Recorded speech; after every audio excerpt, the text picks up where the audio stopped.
मतदार यादी हरकतींची तपासणी वेगात, आयुक्तांनी केली प्रत्यक्ष पाहणी।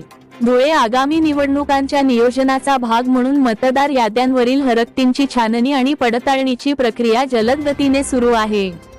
यासाठी लिपिक, मालमत्ता निरीक्षक तसेच नियंत्रण अधिकारी यांची औपचारिक नेमणूक करण्यात आली आहे। राज्य निवडणूक आयोगाने व्हिडिओ कॉन्फरन्सद्वारे दिलेल्या सूचनांनुसार विहित मुदतीत कंट्रोल चार्ट सादर करणे बंधनकारक आहे।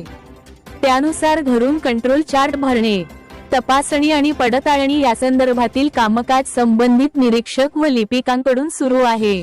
आज आयुक्त तथा प्रशासक नितीन कापडणीस यांनी वसुली विभागाला प्रत्यक्ष भेट देऊन या संपूर्ण प्रक्रियेची पाहणी केली।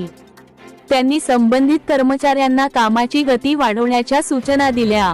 नियंत्रण अधिकारी करुणा डहाळे यांनीही निरीक्षक व लिपिकांना आवश्यक मार्गदर्शन करून सर्व कामकाज निश्चित मुदतीत पूर्ण करण्याचे निर्देश दिले। मतदार याद्यांची अचूकता सुनिश्चित करण्यासाठी प्रशासनाकडून ही प्रक्रिया युद्धपातळीवर राबविण्यात येत आहे।